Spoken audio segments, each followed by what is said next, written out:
आपके मन में कोई विचार आता है, कोई सुझाव आता है, तो आप डायरेक्ट मुझे कांटेक्ट कर सकते हैं।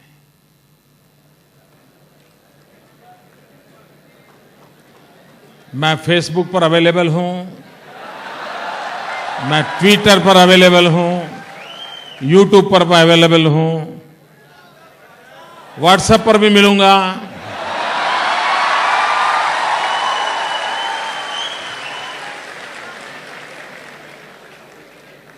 मित्रों, आपके मन में कोई भी नया विचार आता है, आप चाहते हैं कि हाँ ये विचार सरकार को जानना समझना चाहिए, मित्रों आप मुझे जरूर भेजिए। इससे बड़ी पोस्ट ऑफिस नहीं मिलेगी आपको।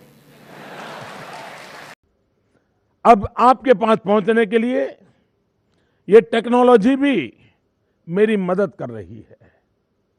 आज 14 अप्रैल है। आसाम में बिहू के पर्व की मेरी शुभकामनाएं, पंजाब में वैशाखी के पर्व की शुभकामनाएं, और तमिलनाडु में भी आज नववर्ष का प्रारंभ हो रहा है। मैं देश के भिन्न भिन्न कोने में, अनेक राज्यों में आज का दिवस एक विशेष पर्व का दिन होता है। मेरी तरफ से उन सभी राज्यों को अनेक अनेक शुभकामनाएं देता हूं। 14 अप्रैल एक और दृष्टि से भी बड़ी महत्वपूर्ण है। ये दलितों की दिवाली है। आज ही तो बाबा साहब आंबेडकर का जन्म हुआ था। यही महापुरुष हैं जिसने हमें संविधान दिया, जो संविधान के तहत पार्लियामेंट, एमपीज, सरकार, ये सभी उस संविधान की बदौलत है। एक प्रकार से ये चुनाव भी उसी का नजराना है। भाइयों बहनों, बाबा साहब आंबेडकर ने जीवन भर संगठित बनो, शिक्षित बनो, संघर्ष करो, ये मंत्र दिया है। मैं आज बाबा साहब आंबेडकर की जन्म जयंती पर उनको प्रणाम करता हूं, उनको श्रद्धांजलि देता हूं। लेकिन भाइयों बहनों, कभी कभी मुझे लगता है बाबा साहब आंबेडकर ने तो छुआछूत खिलाफ जंग छेड़ा था, लेकिन कांग्रेस पार्टी ने राजनीतिक छुआछूत के रंग को इतना अपने आप को रंग लिया है कि वे देश को भी राजनीतिक छुआछूत के रंग में डुबो रहे हैं। अगर कांग्रेस पार्टी के दिल में राजनीतिक छुआछूत की बदबू ना आती तो बाबा साहब आंबेडकर को कितना सम्मान मिलता। आप में से बहुत लोग होंगे जिनको पता नहीं होगा, नेहरू गांधी परिवार के 3-3 लोगों को, एक ही परिवार के, भारत रत्न मिला। और इनके जीवन काल के तत्कालीन समय में, लेकिन बाबा साहब आंबेडकर को कांग्रेस सरकार ने भारत रत्न नहीं दिया। उनकी मृत्यु के 40 साल के बाद जब भारतीय जनता पार्टी के समर्थन वाली सरकार बनी, तब जाकर के बाबा साहब आंबेडकर को भारत रत्न मिला। कांग्रेस पार्टी के मन में बाबा साहब के प्रति इतना रोष था, इतना आक्रोश था, पता नहीं क्यों इतना जहर भरा था कि वे संसद भवन में भी बाबा साहब का तैल चित्र रखने के लिए तैयार नहीं हुए। यह भी जब दिल्ली में से कांग्रेस की सरकार गई, भाजपा के समर्थन वाली सरकार बनी, तब जाकर के पहली बार भारत की पार्लियामेंट में बाबा साहब आंबेडकर का तैल चित्र रखा गया। आप मुझे बताइए मेरे भाइयों बहनों, दलितों का देवता, पीड़ितों का मसीहा, वंचितों के लिए जीवन भर संघर्ष करने वाला, हम सबका भगवान, उसके साथ इससे बुरा व्यवहार क्या हो सकता है? भाइयों बहनों, हद तो तब आ गई जब बाबा साहब आंबेडकर ने भगवान बुद्ध के जीवन पर एक पुस्तक लिखी थी। उस पुस्तक को भारत सरकार खरीदे, और ज्यादा नहीं, 100 प्रत खरीदे, 100 प्रत। पंडित नेहरू की सरकार ने वो करने से मना कर दिया था। आखिरकार बाबा साहब आंबेडकर को आक्रोश के साथ सरकार को चिट्ठी लिखनी पड़ी थी। ये जो असहिष्णुता की राजनीति, छुआछूत की राजनीति, अपने विरोधियों को रत्ती भर सहन नहीं करने की मानसिकता, ये विशेष करके ये गांधी परिवार का स्वभाव है और कांग्रेस का डीएनए बन गया है। और इसी का कारण है कि इतना बड़ा मजबूत लोकतांत्रिक व्यवस्था देने वाला भारत का संविधान श्रीमती इंदिरा गांधी के कालखंड में कटघरे में आ गया। 1975 से 1977 आपातकाल घोषित किया गया। जयप्रकाश नारायण, मोरारजी भाई देसाई, अटल बिहारी वाजपेयी, लालकृष्ण आडवाणी, जॉर्ज फर्नांडिस, कितने दिग्गज नेता, उनको जेल खाने में बंद कर दिया गया। ये कांग्रेस की अलोकतांत्रिक मानसिकता का जीता जागता उदाहरण है। भाइयों बहनों, मैं मानता हूं लोकतंत्र का मूलभूत स्वभाव होता है आलोचना को सहर्ष स्वीकार करना, विरोध का भी सम्मान करना। लेकिन कांग्रेस ने उस परंपरा को, उस कल्चर को, उस बातों को नष्ट कर दिया है। अपने विरोधियों को खत्म करना, यही कांग्रेस का कारनामा रहा है। और भाइयों बहनों, मैं अटल बिहारी वाजपेयी जी को आज विशेष रूप से स्मरण करता हूं।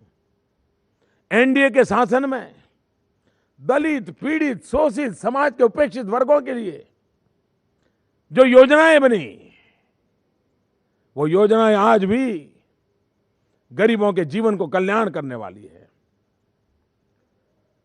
सर्व शिक्षा अभियान गरीब, दलित, पिछड़े लोगों की शिक्षा के लिए था। अंत्योदय अन्न योजना समाज के आखिरी छोर पर बैठा हुआ व्यक्ति, जिसके लिए बाबा साहब आंबेडकर भगवान है, उनकी थाली में रोटी आने का प्रबंध किया था। दलित समाज के जो बच्चे अच्छी तरह शिक्षा कर सकते हैं, उनको स्कॉलरशिप की एक बहुत बड़ी राष्ट्रव्यापी योजना अटल बिहारी वाजपेयी ने लाई थी।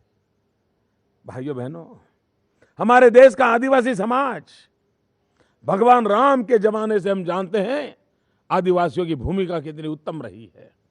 1857 के संग्राम में हम देखते हैं कि बिरसा मुंडा जैसे कितने महापुरुष, आदिवासी समाज के हमारे सपूत, देश के लिए जान की बाजी लगा दी थी। गुजरात, राजस्थान, मध्य प्रदेश की सीमा पर गोविंद गुरु अंग्रेजों के दांत खट्टे करने की बहुत बड़ी ताकत रखते थे। उन आदिवासियों की याद 50 साल तक कांग्रेस को नहीं आई। बाबा साहब आंबेडकर का सपना अटल बिहारी वाजपेयी की सरकार ने पूरा किया और पहली बार देश में अलग आदिवासियों का मंत्रालय बना। अलग मंत्री बना, अलग बजट बना और उसकी पूरी मॉनिटरिंग की व्यवस्था हुई। भाइयों बहनों, हम भारतीय जनता पार्टी के लोग इस बात को लेकर के चलते हैं कि 125 करोड़ का देश, विविधता में एकता वाला देश, भाषा अनेक भाव एक वाला देश, इस देश में समता भी चाहिए, समरसता भी चाहिए। सिर्फ समता से काम नहीं चलेगा। एक उच्च वर्ण का व्यक्ति डॉक्टर बन जाए और एक मेरा दलित भाई डॉक्टर बन जाए, इतने से बात बनती नहीं है। समता तो हो गई, लेकिन समरसता चाहिए। और इसलिए मैं हमेशा कहता हूं, समता प्लस ममता इज इक्वल टू समरसता। समभाव प्लस मम भाव इज इक्वल टू समरसता। जब तक ये समभाव और मम भाव हमारे समाज के कुछ कुरीतियों के कारण, गलत सोच के कारण इतने बड़े तबके को जो अन्याय हुआ, उसको मम भाव और ममता से ही अपना बना सकते हैं। आज बाबा साहब आंबेडकर की जन्म जयंती पर हम संकल्प करें कि हमारे देश में ये सामाजिक दूरियां है, बुराइयां है, उसके खिलाफ हम विजय प्राप्त करेंगे और देश एक सशक्त राष्ट्र बन करके एक मन, एक मिशन, देश आगे बढ़ेगा। भाइयों बहनों, मैं हैरान हूं, कांग्रेस पार्टी के शहजादे, उनको अपने परिवार से कोई बाहर का इतिहास पता ही नहीं है। उनके लिए उनका परिवार वही उनका इतिहास है, वही उनकी भूगोल है, वही उनके सपने हैं। और इसीलिए दिन रात शहजादे जी बाबा साहब आंबेडकर का अपमान करते हैं। बाबा साहब ने हमको संविधान दिया, सारे अधिकार दिए, सारे हक दिए, लेकिन शहजादे जी कहते हैं नहीं, हमने दिए। शिक्षा का अधिकार हमने दिया, खाने का अधिकार हमने दिया, जानने का अधिकार हमने दिया। भारत के संविधान में सारे हक है, बाबा साहब आंबेडकर ने हमें दिए हुए हैं। लेकिन ये कांग्रेस की सरकार है जो संविधान की इन भावनाओं को भी दबोच करके बैठी है, उसी का ये परिणाम है। और मैं तो ये पूछना चाहता हूं, जरा बताइए शहजादे जी, भारत के संविधान ने, डॉक्टर बाबा साहब आंबेडकर ने हमें वाणी स्वतंत्रता का अधिकार दिया है कि नहीं दिया है? बोलने का अधिकार दिया है कि नहीं दिया है? अपनी भावनाओं की अभिव्यक्ति का अधिकार दिया है कि नहीं दिया है? सच बोलने के लिए ताकत दी है कि नहीं दी है? जरा बताइए तो मैडम सोनिया जी, शहजादे जी, अगर वाणी स्वतंत्रता अधिकार होने के बावजूद भी भारत के प्रधानमंत्री चुप क्यों है? वो क्यों नहीं बोल पा रहे हैं? उनके चेहरे मुंह पे क्यों ताला लगा है? और ये ताला किसने लगाया है? और इसलिए मैं कहता हूं कि इनको भारत के संविधान के प्रति, बाबा साहब आंबेडकर के प्रति, देश के भविष्य के प्रति कोई भी लेना देना नहीं है। इतना ही नहीं, शहजादे जी, आप जिस परिवार से आते हैं, आपकी पार्टी ने आपको भावी प्रधानमंत्री के रूप में प्रस्तुत किया है। अधिकृत रूप से भले न किया हो, तब आपके एक एक शब्द में जिम्मेदारी का एहसास होना, यह देश की अपेक्षा रहती है। आपकी सरकार है, क्या आप आपकी सरकार में भरोसा करते हैं? मैं शहजादे जी आपको सीधा सीधा पूछता हूं, आपकी सरकार जो आंकड़े देती है उसमें आपका भरोसा है? आपकी माता जी राजीव गांधी फाउंडेशन की अध्यक्षा हैं, वो राजीव गांधी फाउंडेशन जो रिपोर्ट देता है उसमें आपका भरोसा है? अगर आपका भरोसा है तो जरा वो सारी चीजें रिफर कर लीजिए। दिल्ली में बैठी हुई आपकी सरकार श्रीमान शहजादे जी, आपकी सरकार, उसने ये कहा है कि हिंदुस्तान में कम से कम बेरोजगारी कहीं है, उस राज्य का नाम गुजरात है। शहजादे जी, आप ही की दिल्ली में बैठी हुई सरकार ने कहा है कि हिंदुस्तान में एम्प्लॉयमेंट एक्सचेंज के द्वारा जितने लोगों को रोजगार मिलता है पूरे देश में, उसमें पिछले 10 साल में अकेले गुजरात ने, फिर सुन लीजिए, टॉफी बाद में खाइए, पहले सुन लीजिए शहजादे जी, ये टॉफी खाने में ये बचपन यूं ही बीतता जाएगा। आपको मालूम होना चाहिए कि जब आपकी दिल्ली की सरकार कह रही है कि 10 साल में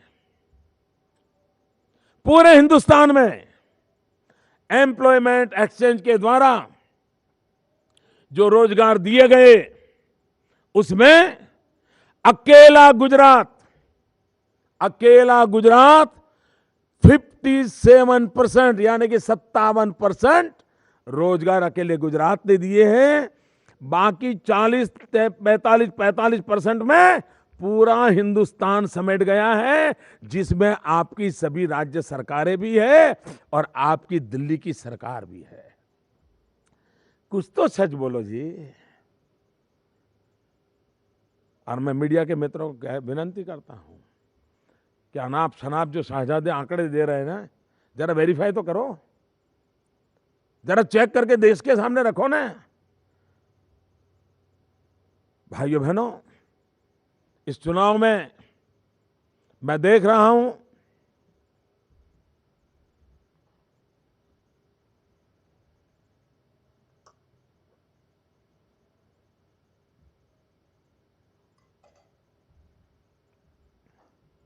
भाइयों बहनों, इस चुनाव में मैं देख रहा हूं कांग्रेस मन से चुनाव हार चुकी है, ऐसे निराशा की गर्त में डूबी हुई है कि उसने अपना मानसिक संतुलन खो दिया है। आप मुझे बताइए, गंगा यमुना की ये धरती, राम कृष्ण की ये धरती, मेरे सामने मैं देख रहा हूं हरिद्वार, दूर दूर तक मुझे भीड़ नजर आ रही है। जरा हरिद्वार वाले मेरे साथ बोलिए हर हर गंगे, दोनों हाथ ऊपर करके बोलिए हर हर गंगे।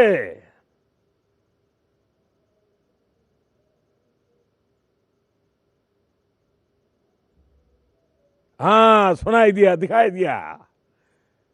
हरिद्वार वाले हाथ ऊपर करके हर हर गंगे का बुलंद आवाज कर रहे हैं। भाइयों बहनों, ये देश गंगा यमुना राम और कृष्ण का, महात्मा गांधी जैसे महापुरुष, मैं हैरान हूं, कांग्रेस पार्टी की अध्यक्षा अब हमें संस्कृति के पाठ पढ़ा रही है। क्या हमें संस्कृति के पाठ उनसे पढ़ने पड़ेंगे? मैडम सोनिया जी, आपसे हमारी प्रार्थना है, कुछ मर्यादा रखिए। हमारे देश के लोगों को, हमें हमारी संस्कृति हमें आपसे सीखनी पड़ेगी, हमारी रगों में है। त्याग और तपस्या का अधिष्ठान पर ये मेरी भारत माता खड़ी है। भाइयों बहनों, ये चुनाव आप सब जो आज मेरे सामने जो बैठे हैं, 17 तारीख को आप मतदान करने के लिए जाने वाले हो। ये चुनाव की बहुत सारी विशेषताएं हैं। पहली बार देखा गया है कि चुनाव घोषित होने के साथ साथ चुनाव का परिणाम भी घोषित हो चुका है। लोगों ने मान लिया है अब दिल्ली सरकार का जाना तय है। लोगों ने यह भी मान लिया है कि भारतीय जनता पार्टी का एनडीए भारी बहुमत से विजयी होने वाली है।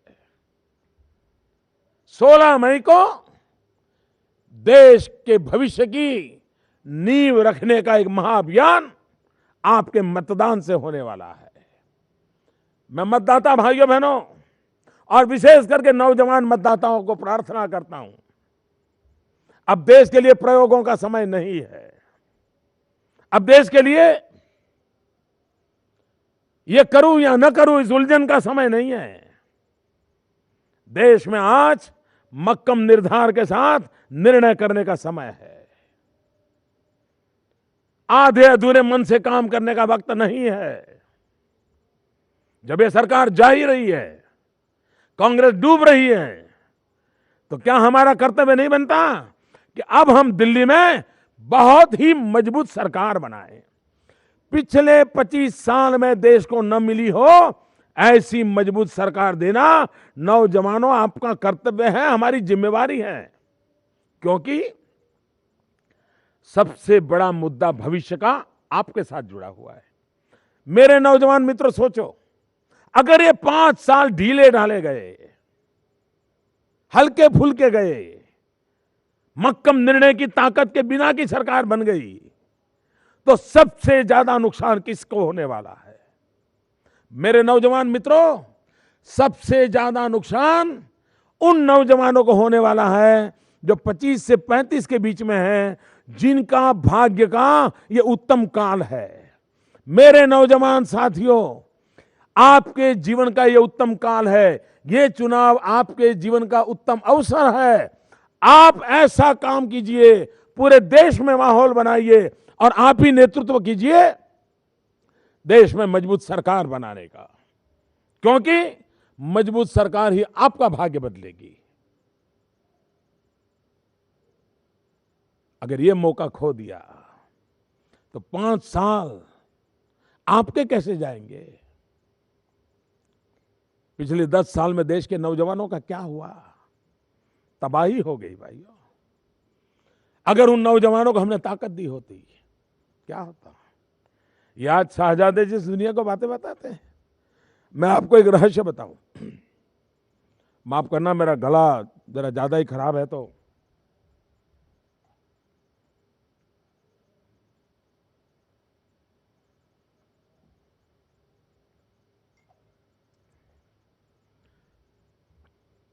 भारत सरकार ने, हमारे वित्त मंत्री, कांग्रेस में तो एक से बढ़कर एक सब बुद्धिमानों की फौज लगी हुई है, वो अपने आप को बहुत बड़े बुद्धिमान मानते हैं। उन्होंने स्किल डेवलपमेंट के लिए, नौजवानों के लिए 30,000 करोड़ रुपए बजट की योजना की, 30,000 करोड़ रुपीस, और 10 लाख नौजवानों को स्किल डेवलपमेंट विद सर्टिफिकेट, एक गोल के साथ काम शुरू किया। आपको मैं बताऊं क्या किया इन्होंने? मुश्किल से 18,000 लोगों को सिर्फ ये लाभ मिला है। कहां 30,000 करोड़ रुपए, कहां 10 लाख लोग और कहां 18,000 लोग। बताइए मुझे भाइयों, ये किसकी जिंदगी में रुकावट पैदा हुई? ये किसकी जिंदगी की तबाही हुई? ये काम कौन करेगा? और इसलिए मैं आपको कहता हूं भाइयों, सारा रिस्क, सारा संकट अगर सरकार मजबूत न बनी तो नौजवान के कंधों पे आने वाला है।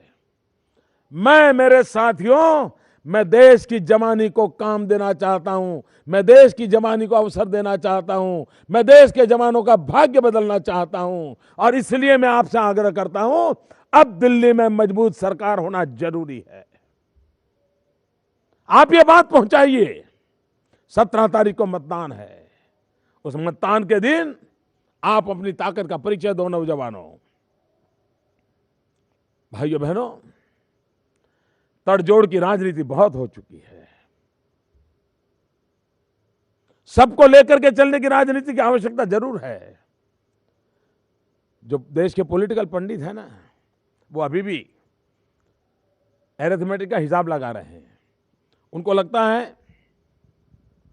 कि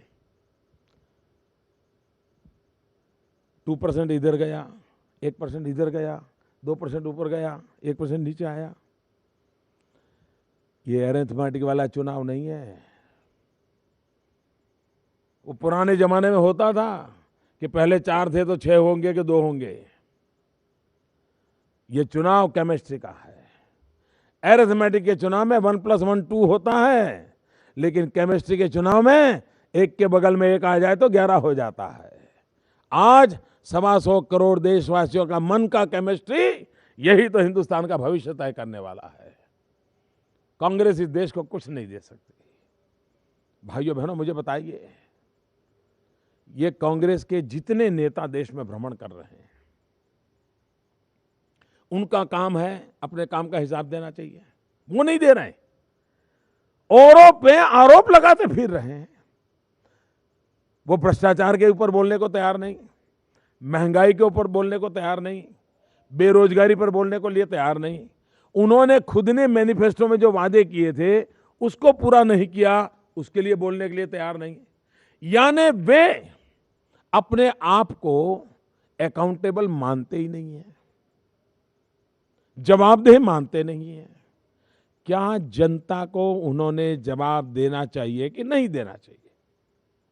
भाइयों बहनों, लोकतंत्र की ये पहली शर्त होती है कि कोई भी सरकार, कोई भी नेता, कोई भी दल, प्रधानमंत्री पद के ऊपर बैठा हुआ भी इंसान क्यों ना हो, कोई जनता से ऊपर नहीं होता है।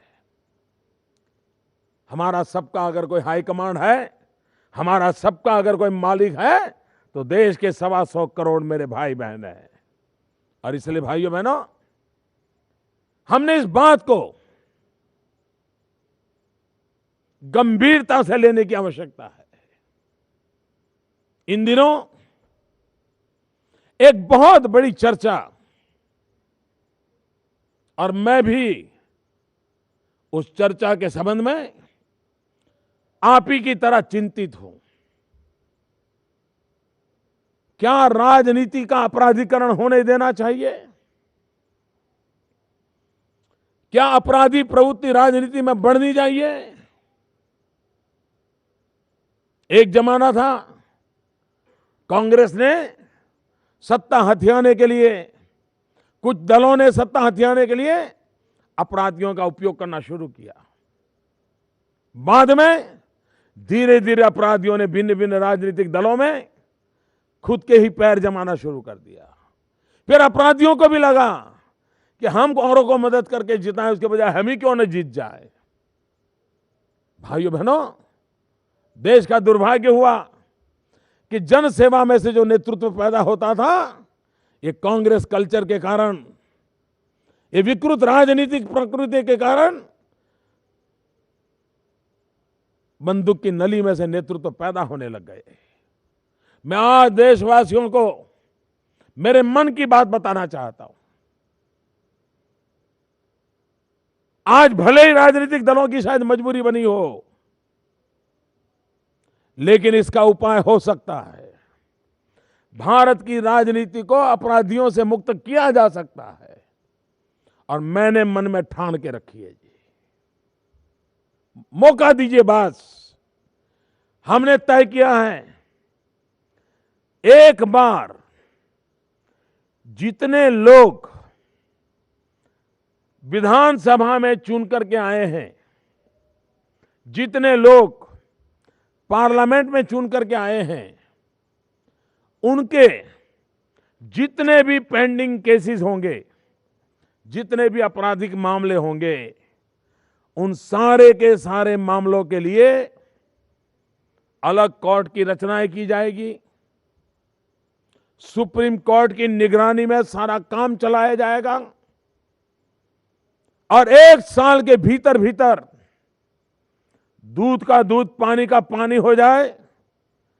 जो अपराधी हैं लेकिन राजनीति में आगे बढ़ चुके हैं, वो जेल जाएं। जो अपराधी नहीं है लेकिन झूठे मुकदमे लगाए गए हैं, उनको मुक्ति मिल जाए। एक शुद्धि की शुरुआत हो जाए।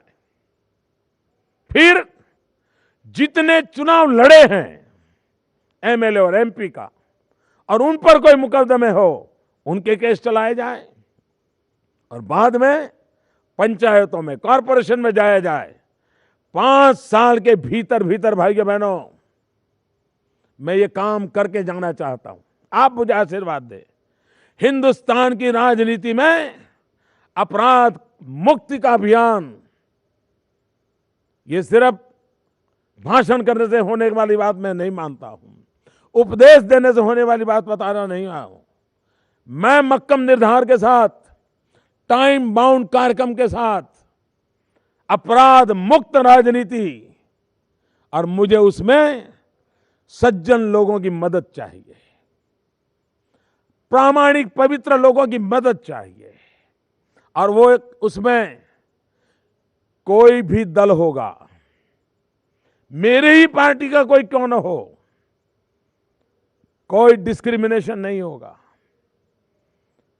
अपना पराया का खेल नहीं होगा। ये मैं देशवासियों को विश्वास देता हूं। किसी ने ये हिम्मत नहीं की है, लेकिन मैं मानता हूं कि जैसा मेरा संस्कार है, जैसे जिस संस्कृति को मैंने अपनाया है, परमात्मा मुझे काम में मदद करेगा। मुझे जनता जनार्दन के आशीर्वाद चाहिए। आइए हम संकल्प करें, नौजवानों को रोजगार मिले, नौजवानों को जीने का अवसर मिले, नौजवानों के 5 साल 10 साल बर्बाद नहीं होने चाहिए। और आपके संतानों के 5 साल 10 साल बर्बाद होना मतलब आपके परिवार का भी बर्बाद होना है। बूढ़े माँ बाप का क्या होगा, विधवा माँ ने जिस बच्चे को पढ़ाया उसका क्या होगा। और इसलिए मैं जो नौजवान की बात करता हूं, वो उसका सिर्फ भला होने वाला नहीं है, उसके पूरे परिवार का भला होने वाला है, उसके माँ बाप का भले होने वाला है। और इस काम को मैं करना चाहता हूं। आज भारतीय जनता पार्टी, एनडीए, मैं हैरान हूं, हमारे पॉलिटिकल पंडित लिखते नहीं है, लेकिन एक बात है, ये पहला चुनाव ऐसा है कि प्री पोल अलायंस, मतदान में, चुनाव में जाने से पहले गठबंधन, आज एनडीए की 25 पार्टियों के गठबंधन के साथ प्री पोल अलायंस आज तक के हिंदुस्तान का सबसे बड़ा अलायंस हुआ है। हम चुनाव के मैदान में है, जनता हमारे साथ जुड़ रही है। भाइयों बहनों, कांग्रेस के पास मुद्दे नहीं है। आपने कभी सोचा है, सत्ता दल, शासन में बैठे हुए लोग अपनी सत्ता बचाने के लिए कोशिश करे, ये तो मैं समझ सकता हूं। विरोधी दल इकट्ठे होकर के सत्ता वालों को हटाने की कोशिश करे, ये भी समझ सकता हूं। लेकिन पहली बार उल्टा हुआ है। सत्ता में बैठे हुए कांग्रेस के सारे लोग सारी पार्टियों को इकट्ठा कर रहे हैं। A party, B party, team party, ये कांग्रेस, बी कांग्रेस बना रहे हैं, नए नए फालतू लोग खड़े कर रहे हैं। और मुद्दा क्या, कुछ भी हो जाए, मोदी नहीं आना चाहिए। बताइए, वो अपने आप को बचाने के लिए चुनाव नहीं लड़ रहे हैं, मोदी घुस न जाए, क्योंकि उनको डर है, पता नहीं मोदी आएगा तो उनका होगा क्या। 16 मई को उनकी जगह कहां होगी, इससे वो कांप रहे हैं, भयभीत हो रहे हैं। भाइयों बहनों, मैं आपसे आज प्रार्थना करने आया हूं। मैं देश में 15 राज्यों के 100 से अधिक स्थानों पर एक साथ आपके साथ बात कर रहा हूं। मेरे सामने मैं आप सबको देख रहा हूं। लाखों लोगों के साथ बात करने का ये विश्व रिकॉर्ड आज हो रहा है, और इस विश्व रिकॉर्ड में आप भी हिस्सेदार है, इसलिए आपको भी बधाई देता हूं। ये भाइयों बहनों, आप मुझे बताइए, एक ही मुद्दा, मोदी रोको, मोदी रोको, मोदी रोको। भाइयों बहनों, ये चुनाव नकारात्मकता का चुनाव नहीं है, ये चुनाव सकारात्मकता का चुनाव है। ये चुनाव देश में आशा लेकर के आया है। ये चुनाव देश में भरोसा पैदा करने वाला है। ये चुनाव नई पीढ़ी में विश्वास पैदा करने वाला चुनाव है। और मैं साफ देखता हूं भाइयों, ये चुनाव 21वीं सदी में हिंदुस्तान कैसा होगा? हमारा भारत भव्य हो, हमारा भारत दिव्य हो, हमारा भारत सामर्थ्यवान हो, हमारे 125 करोड़ देशवासी शक्ति संपन्न बने, सामर्थ्य संपन्न बने, हमारे खेत खलिहान हरे भरे हो, हमारा गरीब हो, मजदूर हो, सम्मान के साथ जीता हो, हमारी मां बहनों की बेइज्जती अब बंद हो, हमारी मां बहनें, हमारी बेटियां सम्मान और इज्जत के साथ जिए, ऐसी 21वीं सदी की नींव 17 तारीख को आपके एक वोट से पक्की होने वाली है। और इसलिए मेरे भाइयों बहनों, 17 तारीख को आपके दिमाग में कमल होगा, आपकी जुबां पे कमल होगा, आपके दिल में कमल होगा, लेकिन 17 तारीख को पोलिंग बूथ पर जा करके ईवीएम मशीन के सामने खड़े रह करके ये दिमाग वाला कमल, दिल वाला कमल, जुबां वाला कमल उंगली पे उतारना पड़ता है और ईवीएम मशीन को दबाना पड़ता है। आप ईवीएम मशीन को, कमल के निशान को बटन दबाइए, भारतीय जनता पार्टी को विजय बनाइए, भीमराव अंबेडकर का स्मरण करिए। उस महापुरुष ने इतना बड़ा हमें संविधान दिया। भारत के भाग्य बदलने के लिए हम पूरी ताकत से आइए। मैं फिर एक बार आपका बहुत बहुत आभार व्यक्त करता हूं, लेकिन यहां से मैं विनती करता हूं, जरा नागौर के लोग मुझे दिखाई दे रहे हैं, नागौर के लोग जरा हाथ ऊपर करके भारत माता की जय बुलवाइए।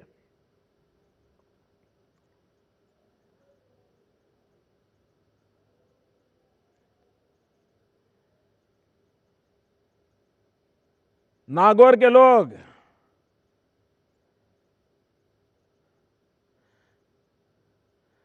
इधर मुझे चित्तौड़गढ़ दिख रहा है। चित्तौड़गढ़ के मेरे वीर बांकुरे, जरा हाथ ऊपर करके महाराणा प्रताप का जय जयकार करिए। जरा चित्तौड़गढ़ के बांकुरे जरा हाथ ऊपर करके महाराणा प्रताप का जय जयकार कीजिए। वाह, शाबाश, दिख रहा है। ये मेरा भिलवाड़ा दिख रहा है। आज भिलवाड़ा में काफी लोग नजर आ रहे हैं। भिलवाड़े के लोग जरा भारत माता की जय करो। ये बरेली, इतनी बड़ी मात्रा में बहनें आई हुई है, जरा भारत माता का जय जयकार करिए बरेली वाले। ये उधर सीतापुर, वहां तो अंधेरा शुरू हो गया ऐसा लगता है। सीतापुर के लोग शाबाश। धार के लोग, वाह, धार के लोग नजर आने लगे, शाबाश। देखिए पूरा देश, कैसा मेरा बड़ा सौभाग्य है। पूरे देश को मेरे सामने देख रहा हूं और क्या उत्साह देख रहा हूं मैं, क्या तालियों की गड़गड़ाहट सुनाई दे रही है, क्या उमंग दिखाई दे रहा है। भाइयों बहनों, मतदान का विश्व विक्रम कर दीजिए इस बार। भारतीय जनता पार्टी को 300 से ज्यादा सीट दीजिए। मजबूत सरकार बनाइए। मजबूत कदम उठाने का भाजपा आपको वादा करती है, मजबूत देश बनाने का वादा करती है। आप मजबूत सरकार बनाइए। फिर एक बार मेरे साथ, आप सब एक साथ दोनों मुट्ठी बंद करके मेरे साथ नारा बोलेंगे, भारत माता की।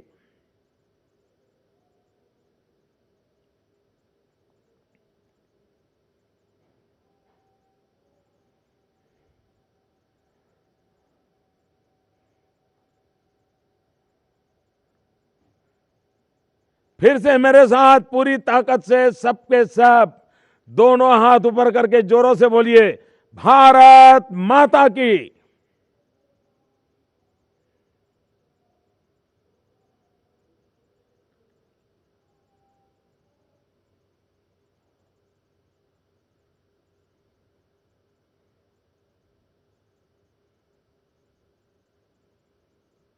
बहुत बहुत धन्यवाद, बहुत बहुत धन्यवाद आपका। 125 करोड़ भारतीयों की आशा, अपेक्षा, विश्वास और सकारात्मकता के जो प्रतीक बन चुके हैं, ऐसे भारतीय जनता पार्टी के प्रधानमंत्री पद के उम्मीदवार श्री नरेंद्र मोदी जी आपसे आज 3D होलोग्राम तकनीक से बड़े सहज रूप से सीधे दिल से जुड़े। आप सब इतनी बड़ी संख्या में पधारे, आपके उत्साहपूर्ण आवकार के लिए बहुत बहुत धन्यवाद। नमस्कार। सौगंध मुझे इस मिट्टी की, मैं देश नहीं मिटने दूंगा, मैं देश नहीं मिटने दूंगा, मैं देश नहीं झुकने दूंगा।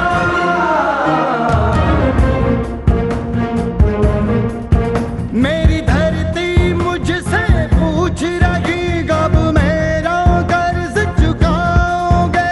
मेरा गंबर मुझसे पूछ रहा, कब अपना फर्ज निभाओगे। मेरा वचन है भारत माँ को, तेरा शीश नहीं झुकने दूंगा।